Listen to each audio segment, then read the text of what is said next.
Olá, estamos aqui no podcast da RDM com uma super entrevista para levarmos aos nossos telespectadores um pouco da legislação eleitoral para as eleições de 2026. E o nosso convidado para abordar o assunto é o vice-presidente da Comissão Eleitoral da OAB Mato Grosso, Dr. Carlos Yashida. Seja bem-vindo.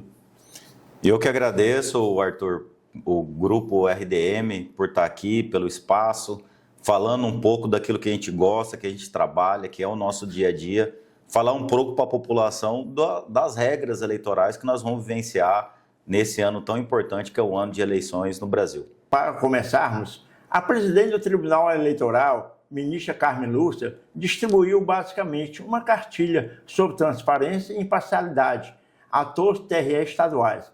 Será que esse ano vai ter uma fiscalização mais enérgica? O que mudou em relação às eleições anteriores? Bom, Arthur, é importante colocar para a população primeiro que as regras eleitorais serão a mesma que a gente vivenciou nas últimas duas eleições, né? Tanto as municipais na eleição passada como a eleição também de 2022. Houve-se uma tentativa de aprovar o Código Eleitoral que está tramitando ainda no Congresso, mas o Senado Federal ainda não colocou para votação.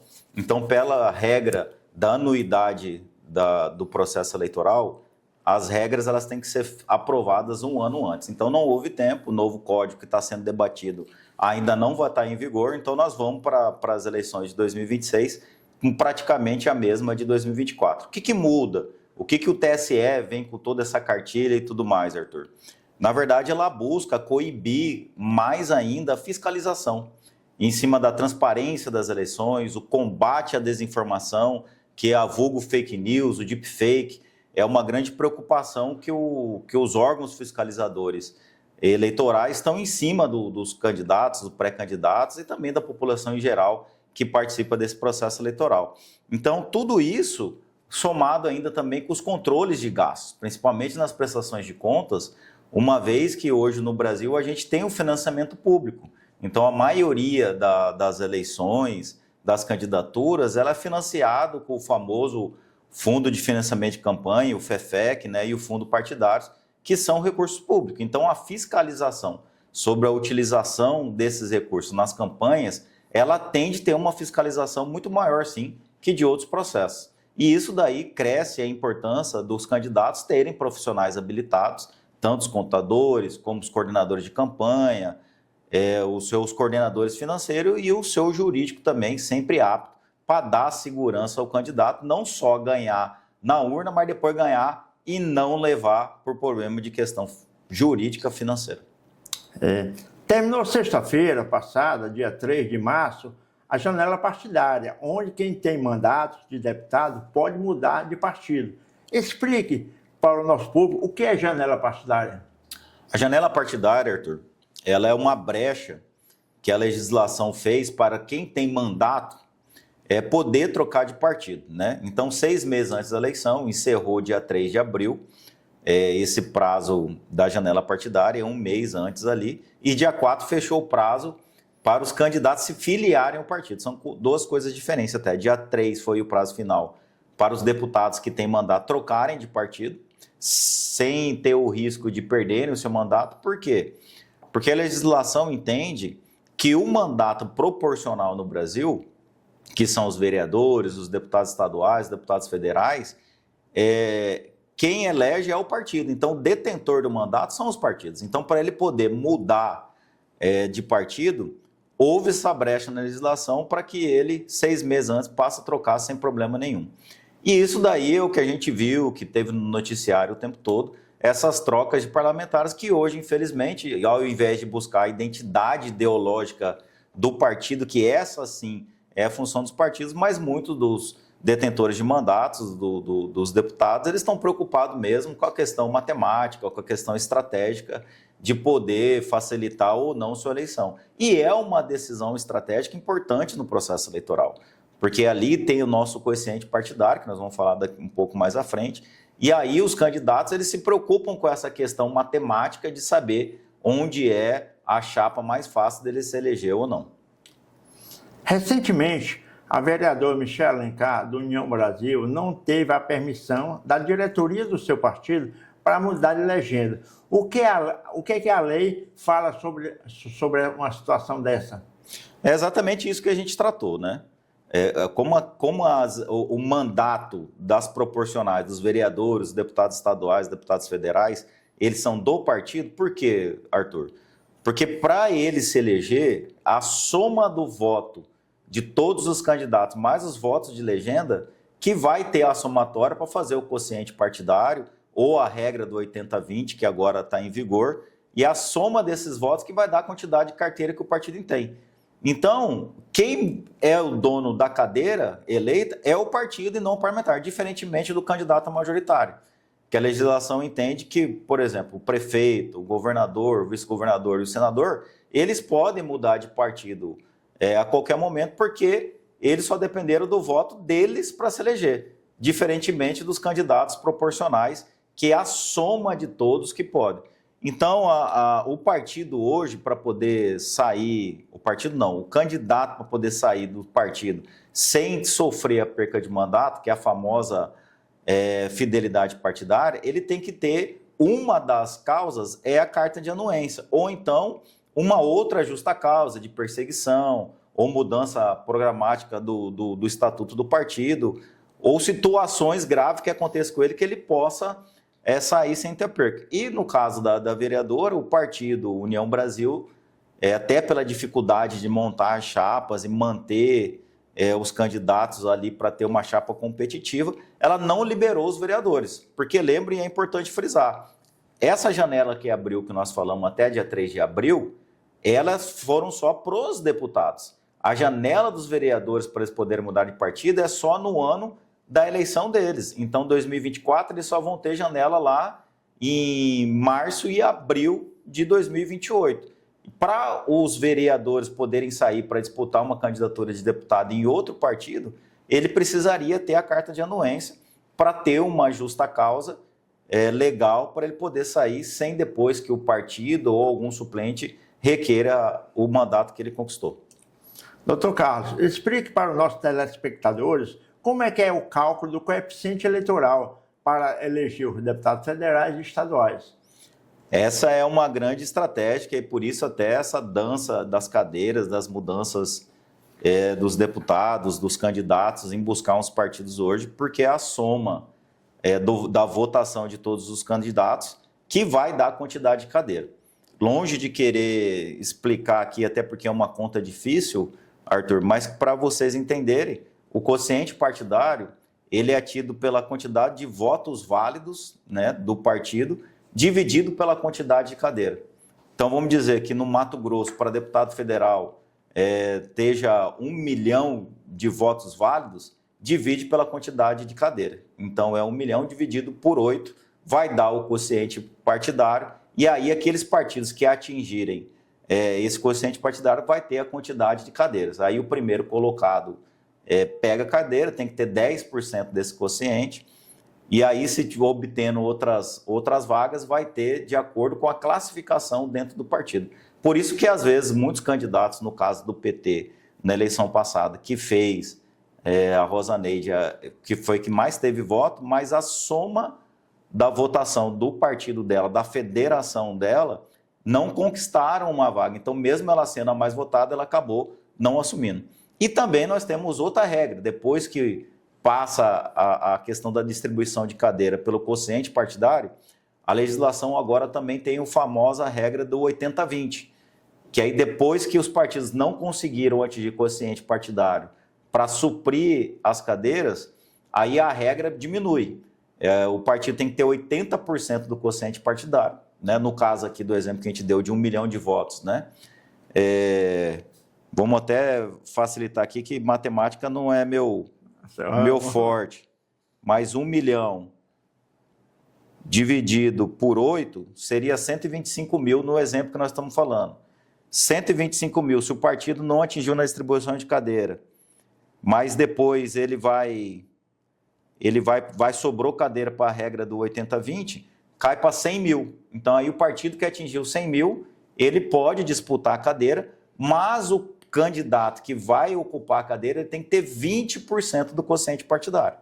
Então, ele teria que ter, no nosso exemplo aqui, 125 mil vezes 20%, que daria pelo menos 25 mil votos. Tá?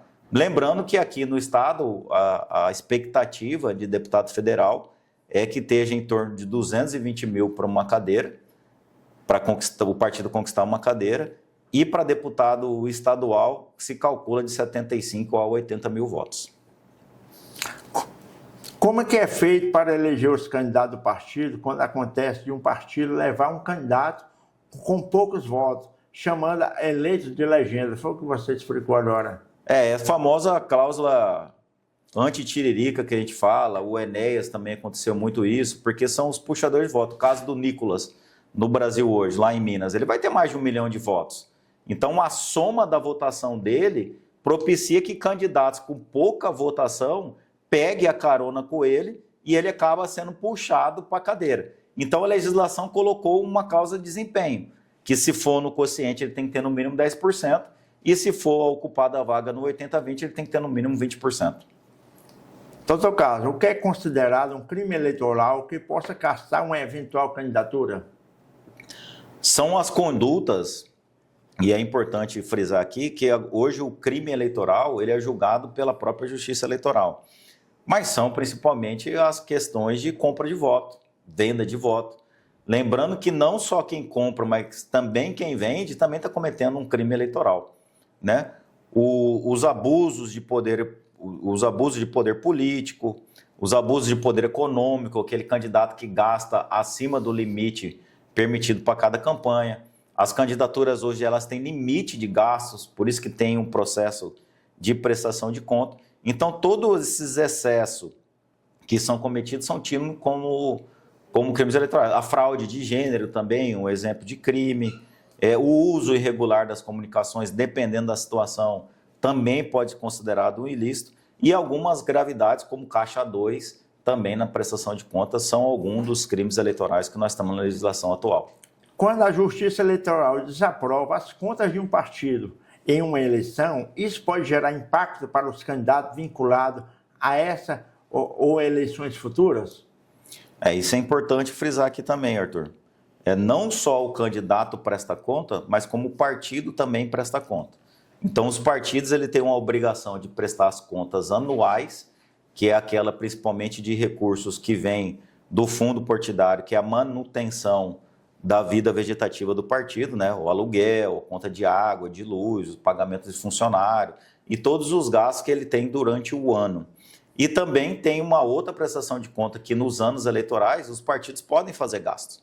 E aí ele também tem que prestar uma conta, prestação de conta eleitoral. Então não só os candidatos, mas o partido também. Mas a princípio, em regra, não. A desaprovação de contas no partido não vai impactar a candidatura dos seus candidatos, dos seus filiados. Mas é importante frisar, o que pode suspender o partido é a não prestação de conta, que a gente chama de conta não prestada. Então, os partidos que têm conta não prestada, a justiça pode suspender a atividade política do partido. Aí o partido fica sem poder registrar suas chapas, aí sim vai dar um impacto nas eleições. Correto. Existem as coligações partidárias para o executivo. Qual o motivo? Explique por quê. Existe quantidade de partido que possa ser feita assim nas coligações?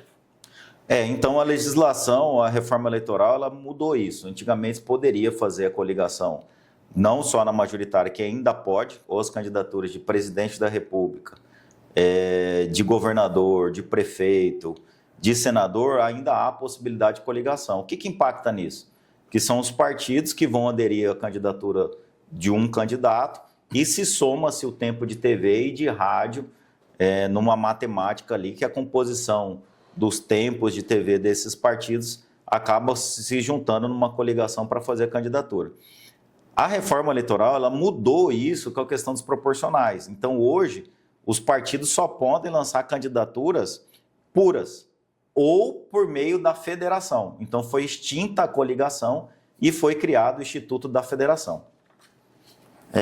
Como é que é essa questão de federação? Explique melhor para os nossos telespectadores. A federação, como foi proibida as coligações para as candidaturas proporcionais, as federações é um casamento maior dos partidos, porque as coligações praticamente se referia à questão do processo eleitoral. A federação, os partidos fazem um casamento de 4 anos.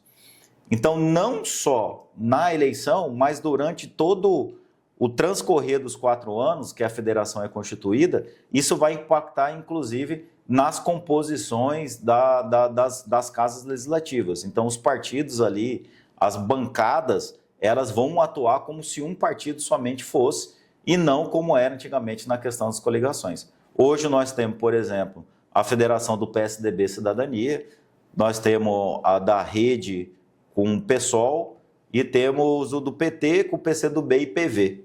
São as federações que estão instituídas.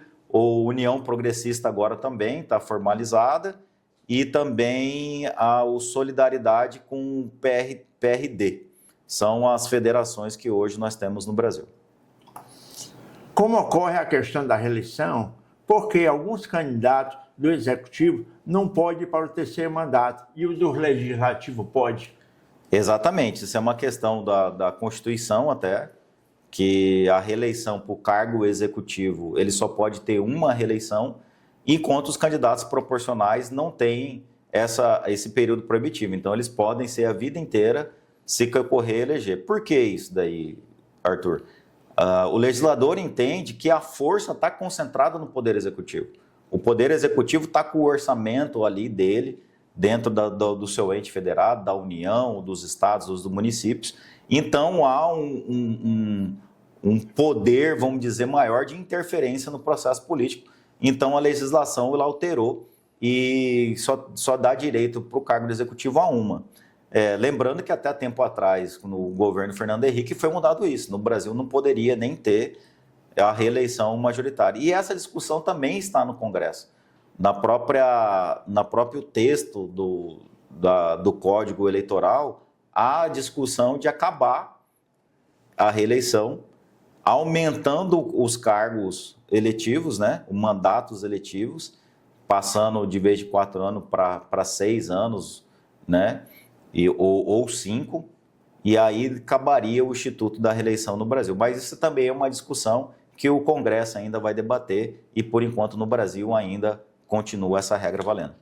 Um fato bem relevante, que o pessoal às vezes não entende muito, é o seguinte: os partidos pequenos, eles têm que lançar seus candidatos, mas, por regra, tem que usar os 30% de vaga feminina. Aí, com isso, acontece que o partido, às vezes, lança só o mínimo, porque não consegue mulheres para se candidatar. Por que é tão difícil as mulheres não quererem ser candidatas?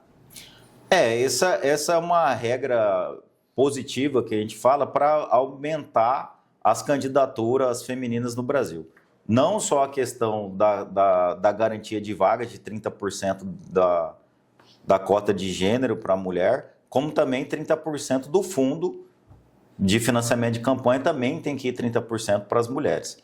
Então, isso fomenta as candidaturas femininas. A intenção da norma eleitoral é de fomentar, e tem fomentado. Hoje, praticamente, aumentou muito a participação da mulher no processo legislativo e executivo também. Então, ao longo dos anos, a gente vê essa melhora. Mas essa realmente é a dificuldade e essa é a discussão que tem, Arthur. Porque no momento que você acaba obrigando candidaturas femininas para garantir uma candidatura masculina, acaba acontecendo as famosas candidaturas laranjas, que são mulheres que se colocam na disputa de forma fictícia para poder o partido ter candidaturas masculinas, e aí sim é um crime eleitoral, a fraude de gêneros, e aí há grandes consequências no processo eleitoral, como a gente viu aqui no estado. Já alguns vereadores foram cassados por conta da fraude, que são mulheres que colocam o nome, mas na verdade elas não fazem campanha, né? E aí tem a súmula do TSE que vem debatendo muito isso, que é a questão de votação pífia, mulheres que não têm votação mínima indicada, prestação de contas zeradas, que aí ela não recebe recurso, não gasta recurso, então praticamente não fez, e não há ato de campanha comprovado falando que ela fez campanha, que ela pediu voto. Então, a Justiça Eleitoral vem coibindo bastante isso. É um dificultador.